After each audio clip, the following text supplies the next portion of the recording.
Okay. Welcome everyone to another session of The Doctors Are In. This is our community health clinic that is brought to you by It Takes a Village Ministry, and we are here to serve you. So we are waiting for some of our other doctors to log on. My name is Dr. Michelle Gamble, and we have a couple of questions that were brought to us. We're going to wait just a little while longer for Dr. Paul to join us. But we had two questions that were sent in to us. The first question was, recently we've been talking a lot about parallel health systems and what are your options if you don't trust your doctor. And so if you look at our podcast, if you go to our website, It Takes a Village Ministry, and you click on podcasts, you'll see that we've had a couple of episodes that have dealt with parallel health systems. And the last episode that we just had with Dr. Thomas Lewis was actually what happens if you don't trust your doctor. I encourage you to go and listen to that particular episode because he gives a lot of phenomenal tips about questions that you should be asking your doctor, things that you should be looking for in the relationship that you have with your doctor, and what you can do if you are not a satisfied consumer. Because remember, your doctors work for you. I know it's difficult in the current medical paradigm because in reality, if you are insurance-based, the reality is that your doctors kind of work for the insurance companies.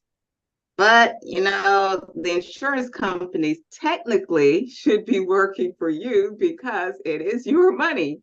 However, very few of us are aware of our rights as consumers, as patients. So I encourage you to look at some of our past episodes on the podcast that will give you insight into some of those issues. But in case, we had a question that came in. What specifically is out there in terms of parallel health systems that are options for everyone? And then we had a second question, which is kind of in alignment with that, which was, what alternatives are there to the traditional health insurance paradigm? And so we're going to address those two questions today. I'm going to tackle the second one first before Dr. Paul jumps in because he is uniquely qualified to address the first question. I'm going to delve a little bit into the second question in terms of health insurance options. Now, something to consider, what I always ask people is, when you are looking at your health insurance, what are you really asking for? For me personally, and I'm looking for you guys to chime in the conversation, unveil yourself, so to speak. Either you can do so visually or even just with your voice, with your mic. But for me personally, when I think about health insurance, I'm thinking about crisis management. As I said to people, if I get run over by a Mack truck, do not take me to the local herbalist or the local naturopath, take me to the emergency room. And so that is really what I'm looking for in a health insurance system. The question becomes, what are you looking for in a health insurance system? So I would love for you guys who are here to jump in, to speak up, unmute yourself, and to give me a little bit of insight in terms of what are you looking for with regards to health insurance. Hey, Dr. Paul, how are you doing today? Not bad. Good night. How are you? Oh, I'm blessed as always. Thank you for being with us today. So we've already started to jump into the conversation. We had a question that came in, which was, what are the options or what alternatives are available in lieu of health insurance? And so I first asked the question, what are you looking for in health insurance? What do you want your health insurance to do for you? Because that's really where you need to begin the journey in identifying what specifically you are looking for from health insurance. And so I opened up the forum for those of us who are here to Speak up. What do you think your health insurance should do? Ah, someone's talking. Go ahead, go for it.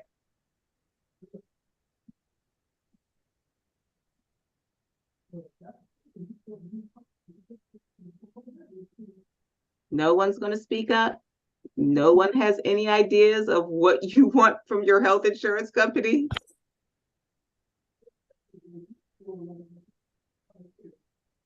Okay, we can't hear anyone speaking yet. It looks like someone wants to speak, but we're not able to hear anything.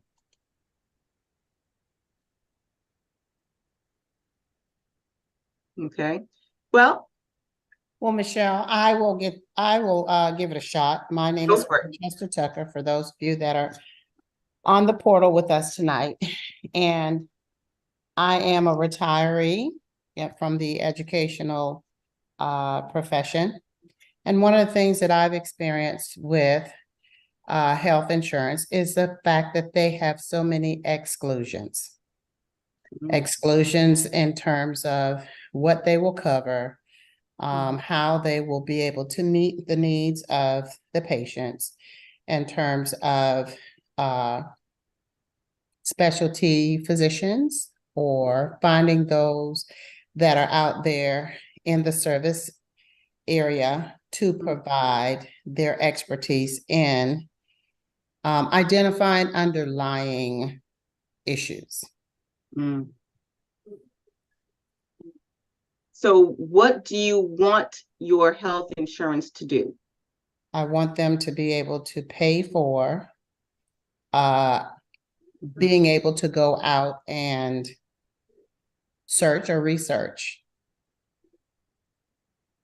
and not just having to tell us who and where we can go without us having some type of liberty to choose.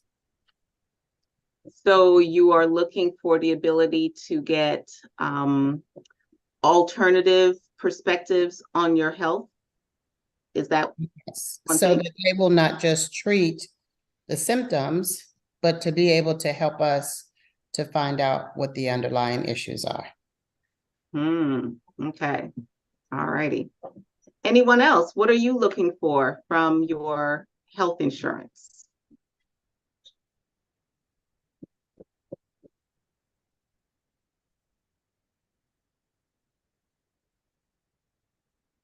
So Dr. Paul, before you came in, I said that what I'm looking for from my health insurance is basically catastrophic care.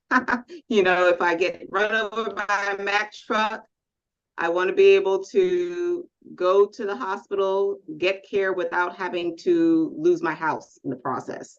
That's pretty much all I'm looking for from insurance. I'm not particularly looking for a general care person because I deal mostly in the world of functional medicine. And those are the people that I go to. You know, those are the people that I trust. And I'm looking for things outside of that within the conventional paradigm. I understand the limitations of that system. So I don't even stress myself out with it anymore. I just consider that to be, when I look at my insurance, I make it based on what they call a high deductible. And that is just basically because I know that if I'm going to end up, quote unquote, in a hospital with catastrophic care, I'll just pay that high deductible and then the rest of it would be taken care of by my insurance. But I don't look to them for everyday care. I just have given up on that whole issue. What are your thoughts, Dr. Paul? Well, first of all, thank you very much for having me on the show. It's what an honor and a privilege, I have to say. So I spent most of my life after I left the Caribbean in Canada. And those of you who know, you would know of the Canadian system. It's more of a universal healthcare system where I think people think that the healthcare is free, but it's not. Basically, the working public pays into the system, so and you're heavily taxed for it. So it's not, nothing is ever free. So it's a system where everyone who pays for those who can't pay.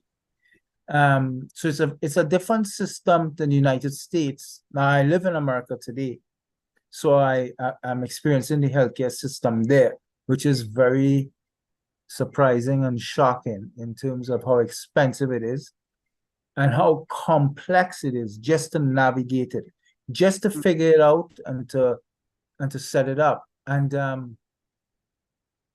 I have come to realize that two things.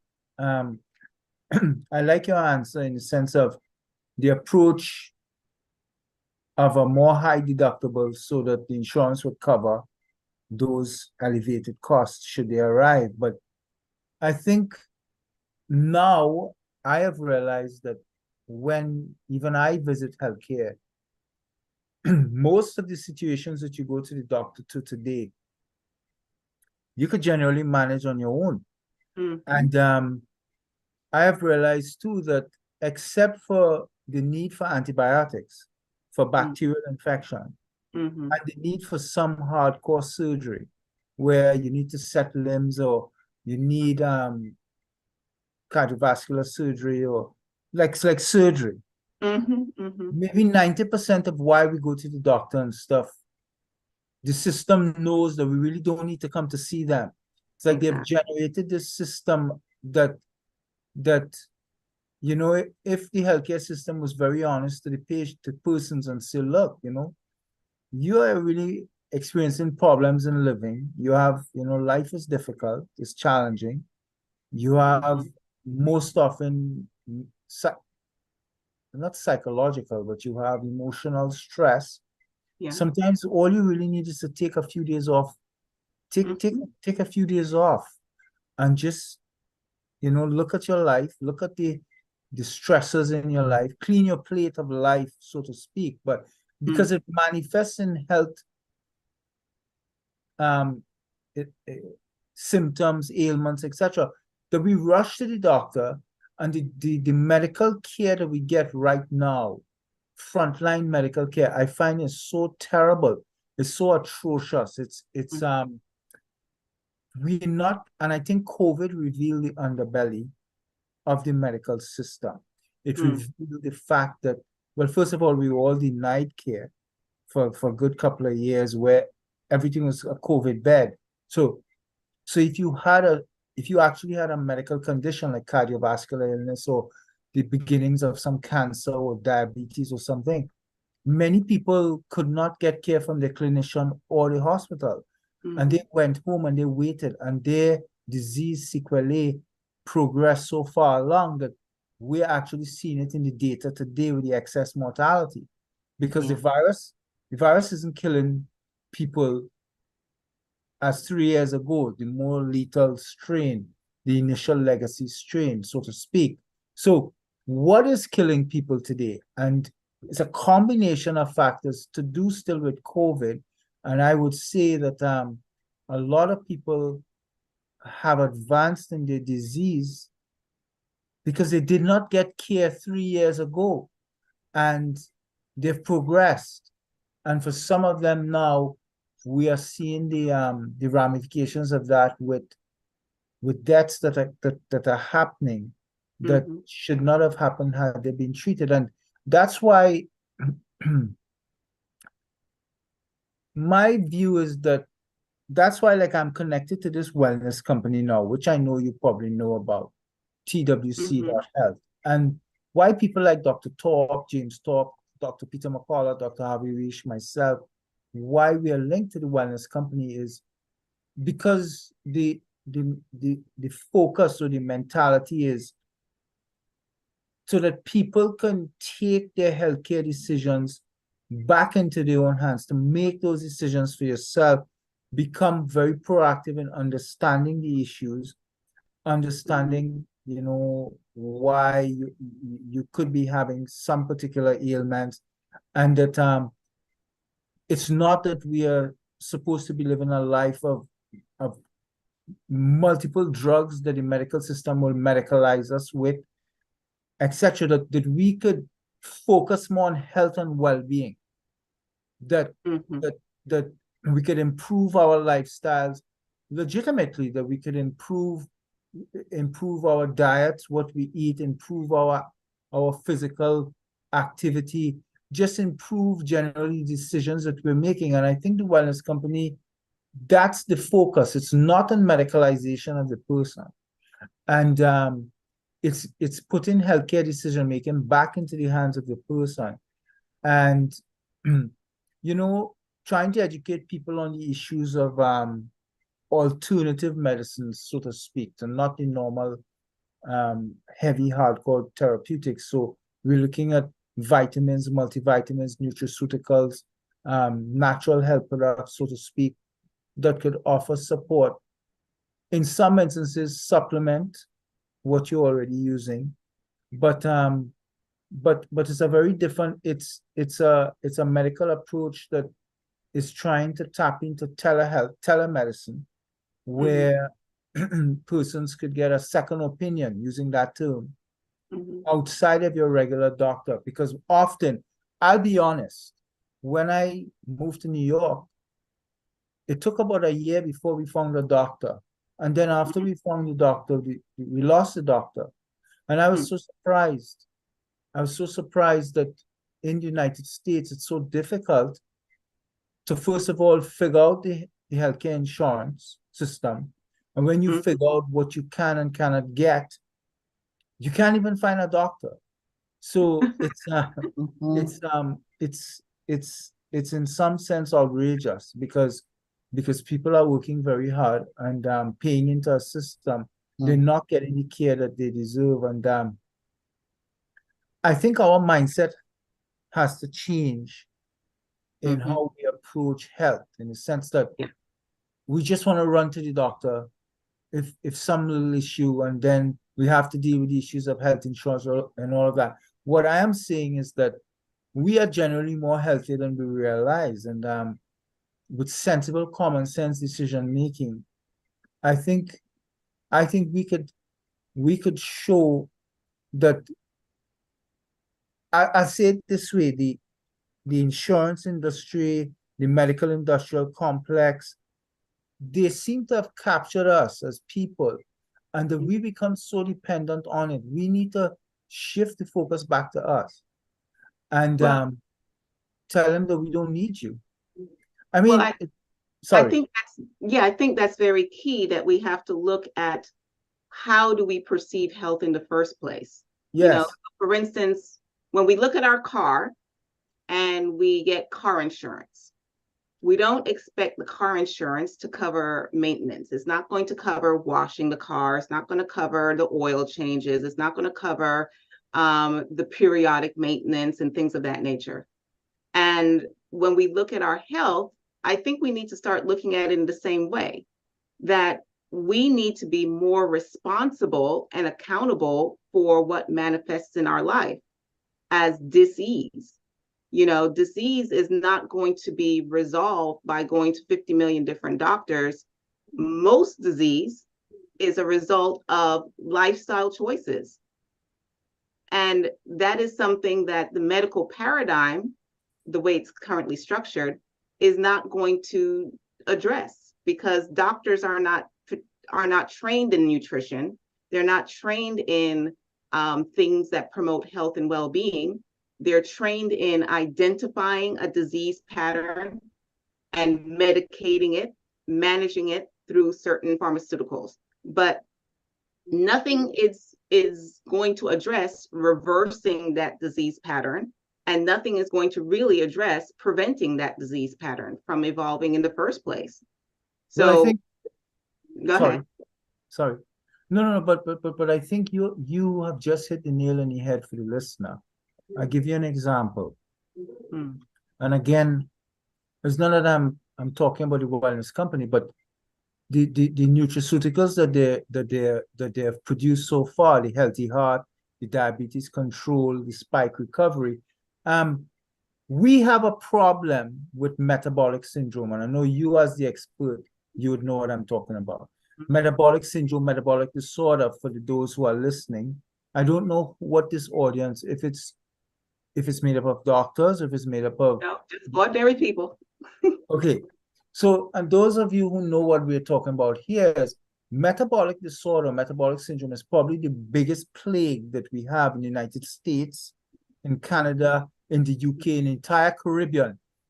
It is a situation that if we could get metabolic disorder under control and the 4 or 5 aspects of it, we would basically eradicate all the need for healthcare right now that we are accessing, because you are talking about, for men, I believe, is waist size over 42. So we're talking about men with a big waist, and women, I believe, is waist over 38. So that's something I'm putting on the table.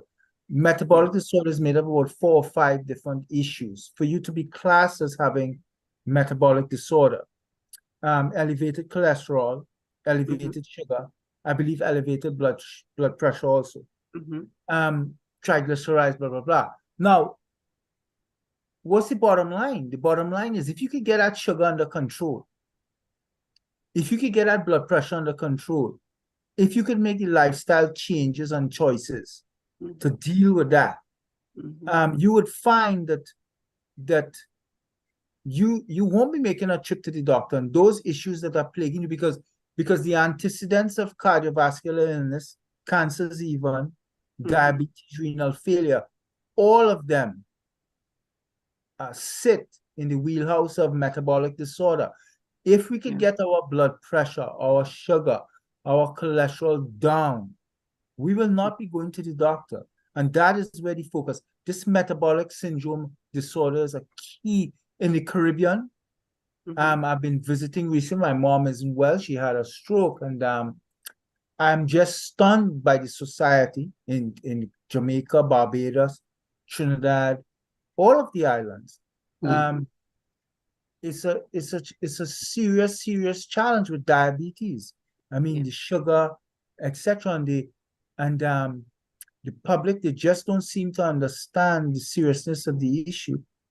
So let's jump into that, because I'm sure that many of us on this call have that issue. If not, we have family members. So yes, let's dive into one of those things. Which one do you want to tackle first? You give your perspective, and then I'll jump in and give my perspective. Let me ask a real quick question. Dr. Paul, you said, and I wrote it down, that we, the US, I'm assuming, are healthier than we realize. That's not the impression that I get right now. Well, I mean, first of all, that you have your health future in your hands. That's what I'm trying to say. Absolutely. You are healthier than you realize. It's not a done deal that it's downhill. It's up to you. Yeah. And that's number one. Number two, COVID, as an example, showed us that COVID was a disease of disparity. And I argue that to people constantly because when we saw, I mean, I'm not even getting into all of those people conspiracy theories. And I mean, I'm on the out front, and I am one of those contrarians in terms of different aspects of how the COVID pandemic, you're in good company. was managed, and how the response took place, and all of the lies and all of the disaster, including serious questions on the vaccine itself. But this not show, we're not talking. I'm saying this. When you look at the data, we saw 2 weeks out of the gate that COVID was amenable to risk stratification.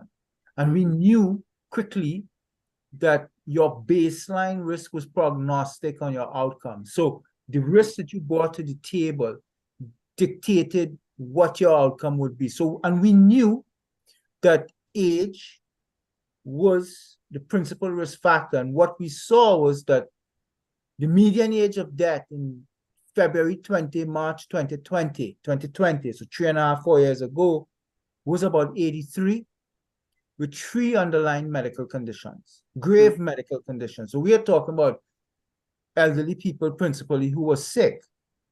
Today, in November of 2023, so almost 4 years past, the median age of death is still around 82 to 83. Got it. So COVID has operated by being a problem which it should have been, it's a respiratory viral illness. Let's assume it is that. It should take elderly people or hit them harder who have underlying medical conditions. But what we saw quickly was that excess body weight became a super loaded risk factor when we built some regression models to predict severity of outcome. So we saw quickly that people with excess weight were dramatically elevated risk. And what we were arguing to the CDC and to the Health Canada in Canada and to the FDA was, you guys should be out there public servicing it to the public, you know, things like get your body weight under control. 10 to 15 pounds drop in body weight would have significantly reduced your risk of death. And many of the people who died was because of this. So we failed in many ways and trying to, so to me, when you ask which factor would you focus on, I would say to me that elevated weight is a big problem. It seems to weave its way in cancer, in diabetes, and heart disease. So if I want to find one risk factor that weaves a thread through everything, I would say that. And I'm not blaming anyone, because remember, I could be controversial, say, and tell you that where I come from in the islands originally, I'm sitting there right now. I'm leaving here tomorrow back to New York.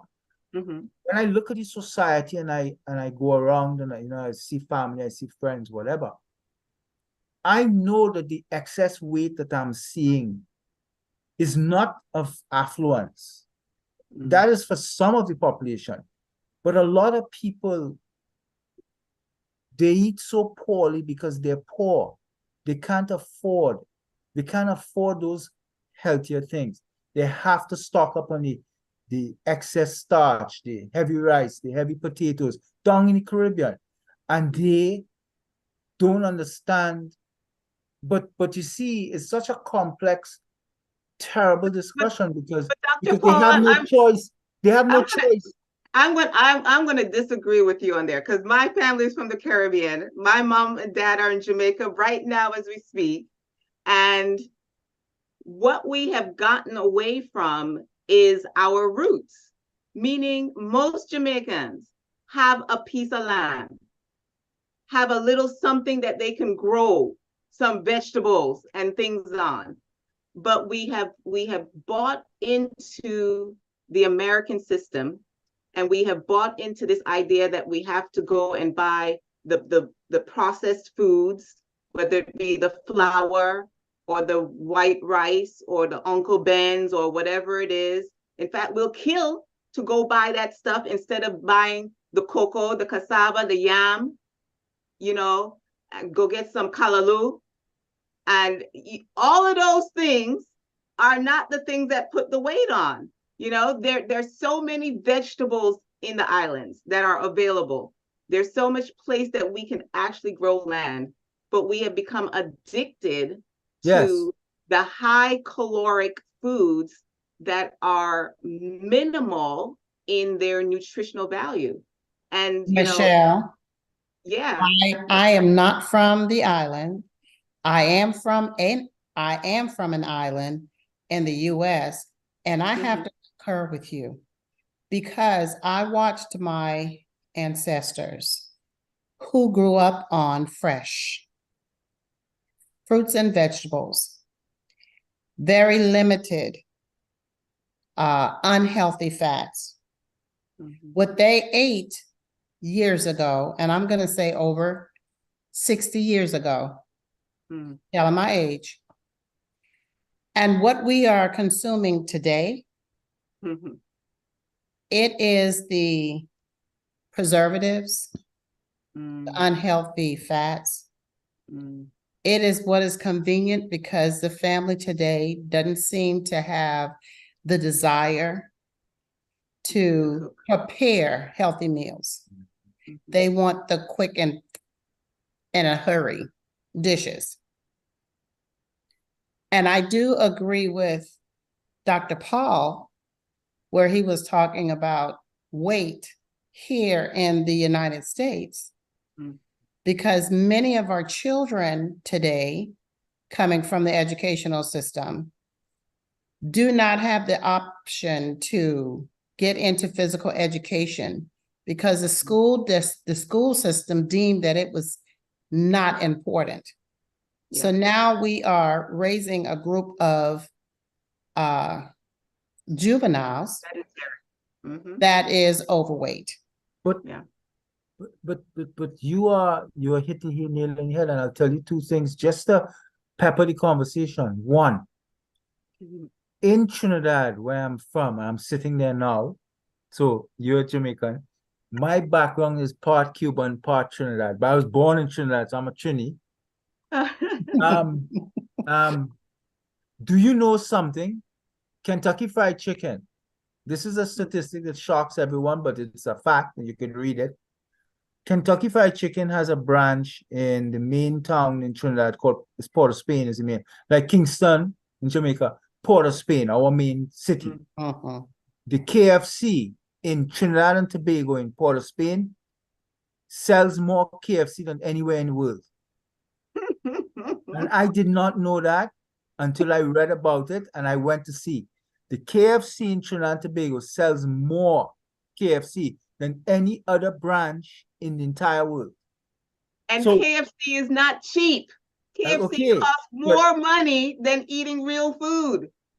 yes. And all of a sudden now in America, in Canada, in the Caribbean, what we are seeing is pediatric diabetes Yeah. has started Right. to elevate. And Yes, it's shocking us because yes, we've never seen that happen before. Little kids, yeah. 6, 7, 8 years old with diabetes needing insulin. 3-year-old here. Yes, Yes. we have a catastrophe. Yes. So it's an urgent. When we talk about metabolic disorder, we need to bring that down to the kids too, because we have kids now with lesions. When you look at their hearts, cardiovascular lesions as though they were adult. And the seeds of heart disease are sown in childhood. So we have a serious problem. And this metabolic, so really the focus has to be a shift towards health and well-being, and how do we educate people to understand that once you get your own health and well-being under control, and you start making informed, reasonable, common sense decisions, you're gonna take back control of your health away from the medical establishment, away from the crooked government and doctors and insurance companies and stuff, and back to you where you probably wouldn't have to go to see the doctor for anything. You could do Exactly. all of these things yourself. Exactly. So it's an important discussion to have, but people are scared too. They think everything, I must take a shot, I must take a drug, blah, blah, blah. I must go and see the doctor, but you don't really need to do that. Well, that is really the mission of It Takes a Village Ministry, to create healing communities around the globe. These healing communities are what I believe to be the source of true health in the world. It's not going to come from the government. It's not going to come from insurance companies. And that's why No. I was asking you from the very beginning, everyone in our group tonight, what are you really looking for in an insurance company? Because insurance companies are never going to give you the health and well-being that you are seeking. It's not going to come from insurance companies. No. They're in the business of making money, plain and simple. Let us be really clear about the world that we live in. It's a money game.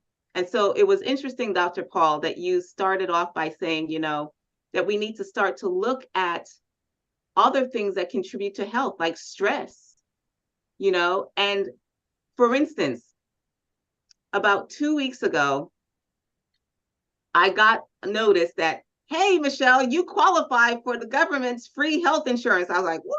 Are you serious? Okay, let me go ahead. And so, I said, I've been feeling these chest pains. So, hey, let me go in and just rule out everything. So I went in and I said, I had to find a new primary care provider under this new plan. I went in and I said, yeah, I've been experiencing some chest pains. And I said that intentionally. I didn't say anything else to her because I wanted to see what the response was going to be. And I was surprised that nowhere, at no time, did she ask me about what was going on in my life. Have you been going through anything stressful? Has there been any kind of changes in your life? Nothing like that was asked. The first thing she did was order like 5 different tests for me: an echo, an ultrasound, a stress test, all of these things. Because what? Because I had insurance. I had, quote unquote, the means for her to charge all of these things and get paid. And that is what happens in our healthcare systems. All kinds of unnecessary tests, all kinds of unnecessary procedures, a lot of stuff that is just basically boiling down to let's make some money. And the small things that could be done that could make tremendous change are not done because that's not where they're going to make their money. They're not going to make their money from teaching you how to eat some collard greens. They're not going to make money off of that. They're not going to make any money from telling me how to do some breath work exercises. No, not going to make money off of that.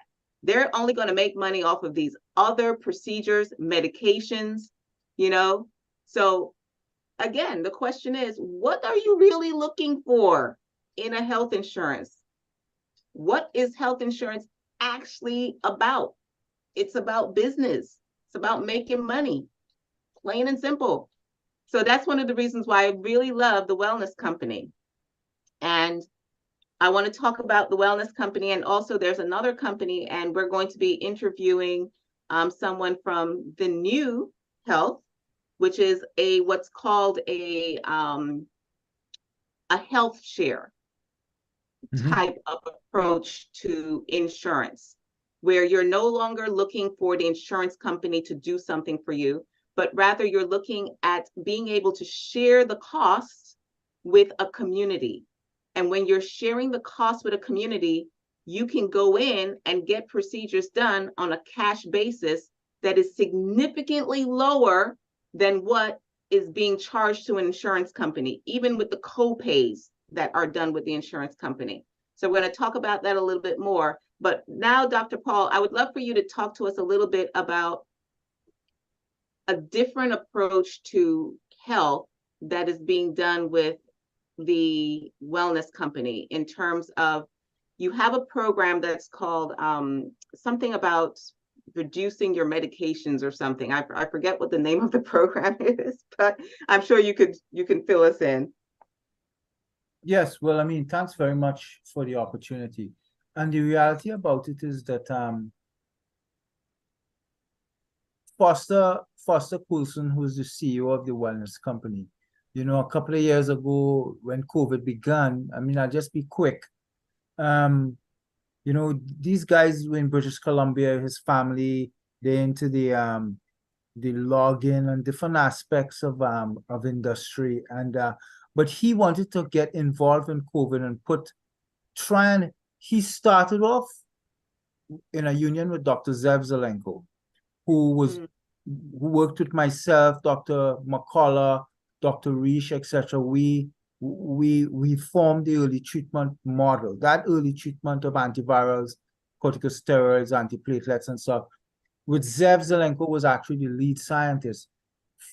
Foster actually helped him behind the scenes, begin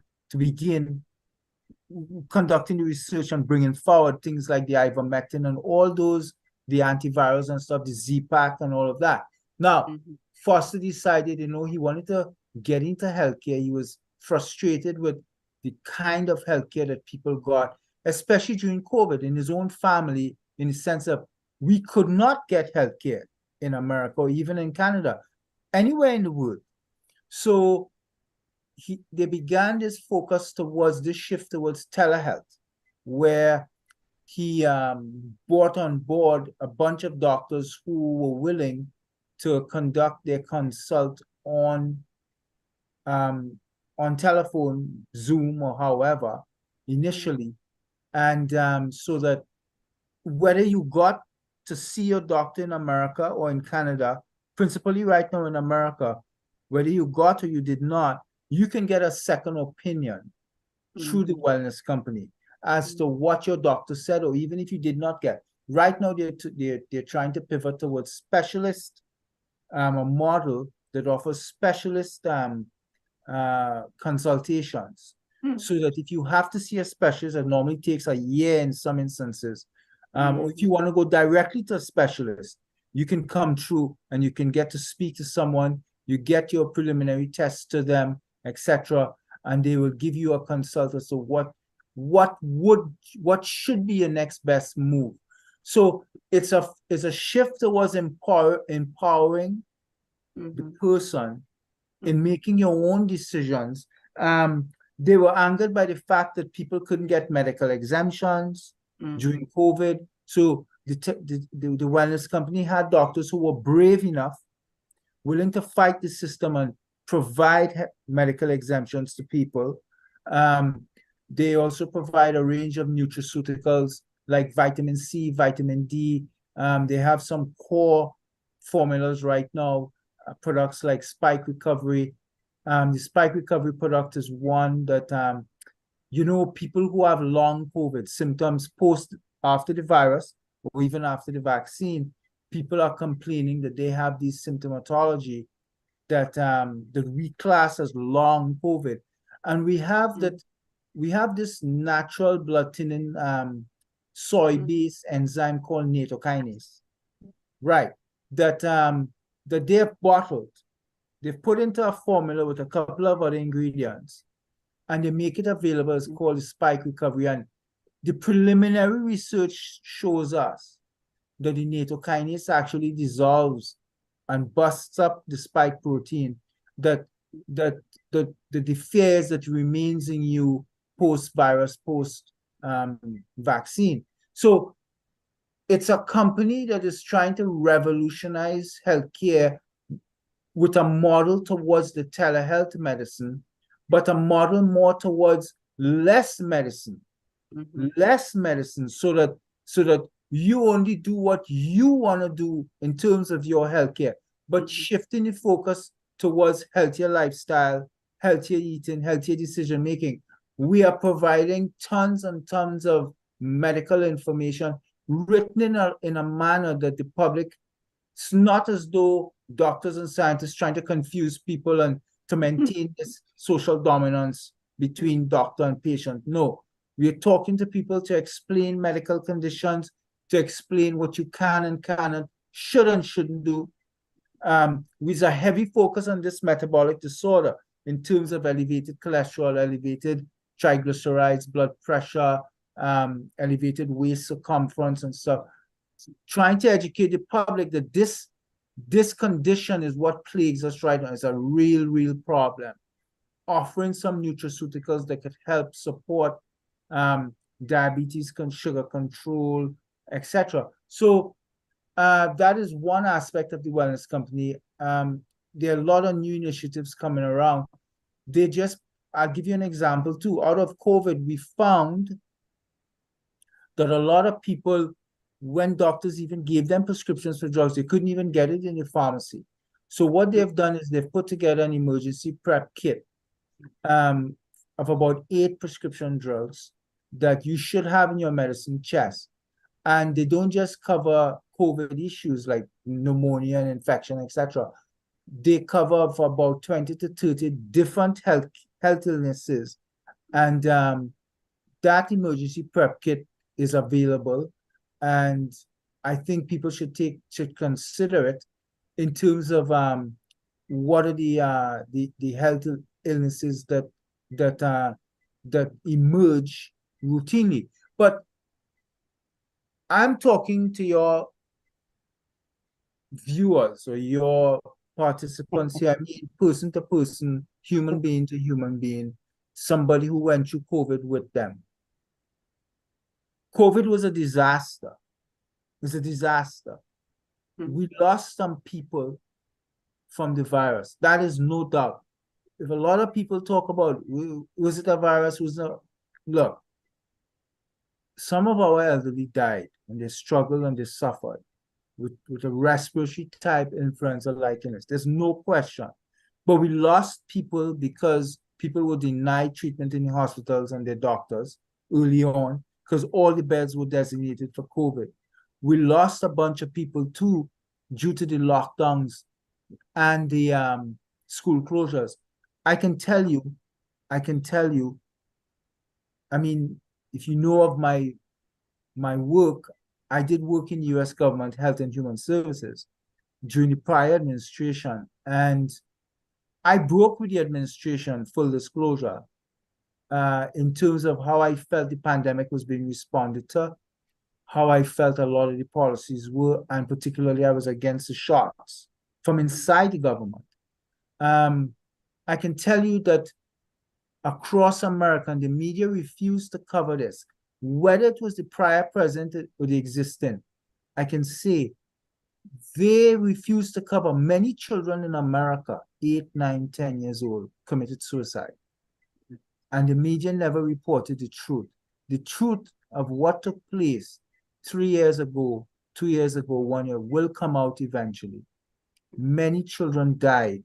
They hung themselves. And the public never knew that.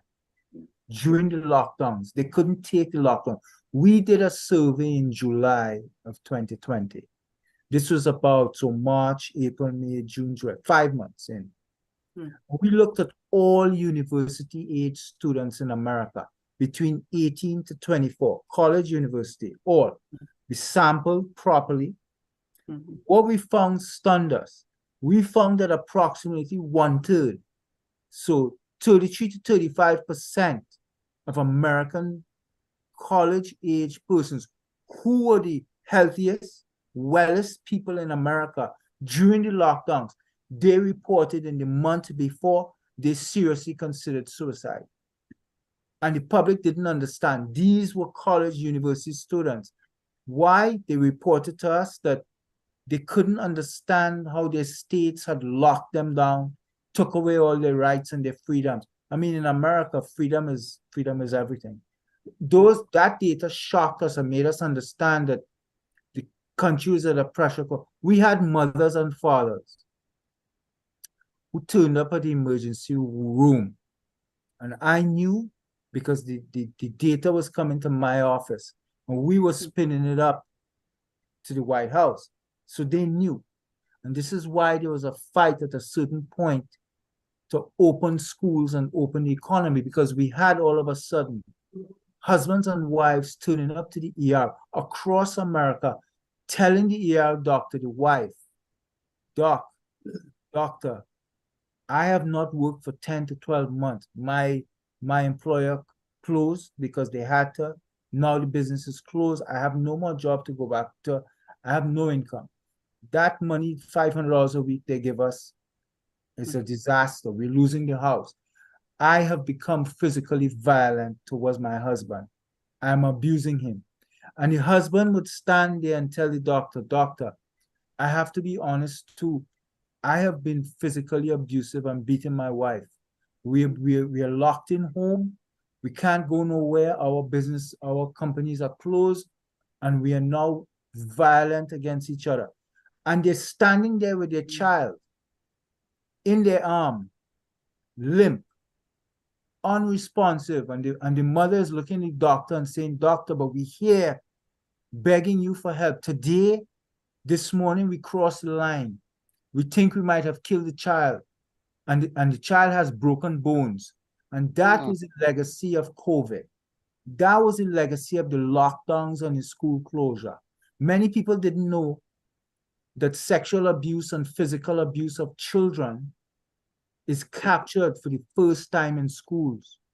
And when we closed schools for 2 years, thousands of children were abused in their homes, sexually and physically. That is the legacy of COVID. And those are the things that we need to recover from as we have these discussions. So when somebody like me get to speak in a conversation like this, and I talking about the wellness company, I talk with a lot of emotion and anger. I like what the wellness company is doing and how it has positioned itself now, trying to engender people with health and information. we have a lot of work to do.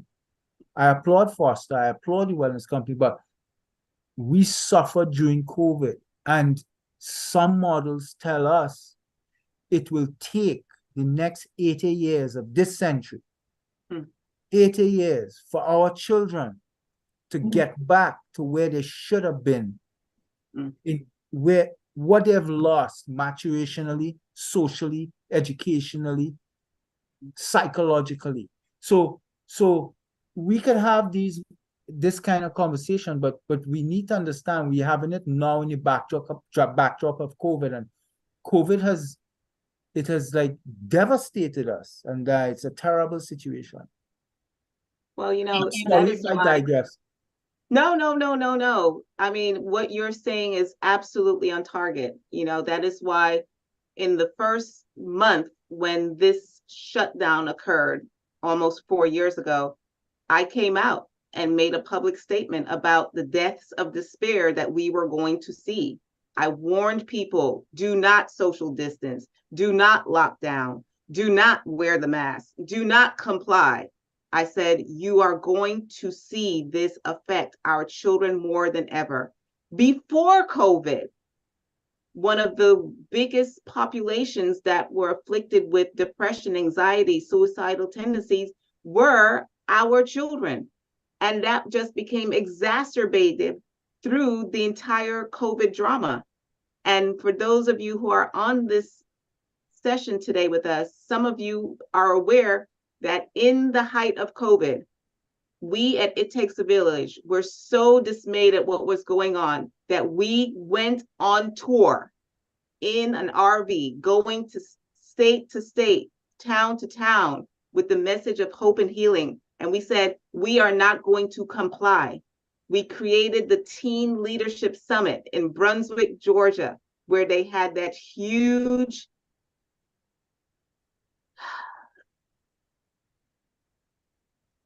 event that created a lot of exacerbation of the racial tensions in our country.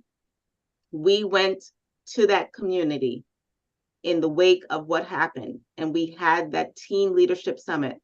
And it was so beautiful to see these little teenagers. They came in to the summit, they were all masked up, but by the end of the day, the mask had gone and we could see the smiles on their faces, and they were enthused by talking about everything from how to tell if your mom and dad are lying to how to do stock market investments.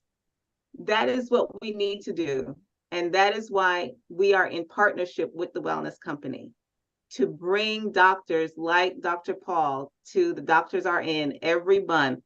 And I encourage you, share this message with the loved ones so that you can come on to the Doctors Are In, ask questions of doctors like Dr. Paul and Dr. Hadar, who came last month, and all the doctors that are going to come in the next couple of months, so that you can get a taste of what it's like to communicate with healthcare professionals that are truly, truly in love with the understanding of empowering you and giving you access to options and alternatives that you may not have thought of before. Well, So Michelle, Dr. Paul, I just thank you for extending the invitation to me to be a part of the Hope Tour in Brunswick, and also your willingness to come to South Carolina during the time that our students were experiencing lots of challenges. And I am extending an invitation to this organization and the Wellness Company to work with me in getting this message to our undergraduate students. We do need to have a conversation about how we're going to address that and make that happen. Absolutely, absolutely. So, Dr. Paul, any last words for our audience? Well, what I wanted to say is what became apparent to me, because I write a free blog. It's a Substack. It's called Alexander COVID News. It's free. Okay. Alexander COVID News. Please check it out. I write about COVID. I write about everything societally. But why I mention it is because I've made my comment section with no restrictions. I mean, I look at it to make sure there's no crazy statements made, but I'm just saying it so that what I'm saying is what became apparent to me is how critical, how much the public thinks critically, how well informed the general public is. And this is my point. You are much more powerful. You are much more informed and capable than you even realize. The power really rests with us. And you have shown, a lot of you have become, you are critical. You thought about things critically and you made some really good decisions. A lot of us have been skeptics, contrarians. We've asked questions, we've pushed back, etc., etc. I think that's the only way we can go forward. We have to challenge our government at the ballot box, in the courts, anywhere we can. We have to challenge. We have to keep sharing, informing each other and listening and educate ourselves every day. I learn every day. I want to learn and I want to hear what everybody has to say, because there's so much I still don't know, and I want to tell you what I know. And I think it's very important to keep this conversation ongoing. And COVID demonstrated to us, had we not, people like you, stood up and at least formed a wall of your own people and your followers, the government would have run roughshod over us and destroyed us. We, the people, have held, and we have a lot of work and a lot of battles still ahead because it's not done. So I just want to say to all the soldiers out there, all of you people listening, stay in the battle. Amen. And again, to echo what Dr. Paul is saying, remember, it takes a village. And we are looking for people like you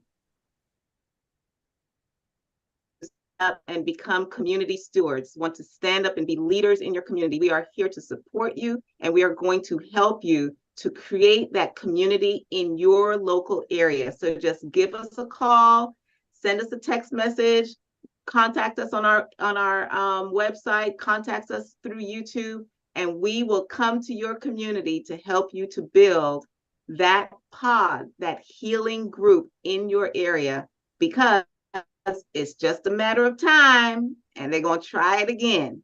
So remember, your best immunity is to be in community. We will see you next month on The Doctors Are In. Thank you for joining us today.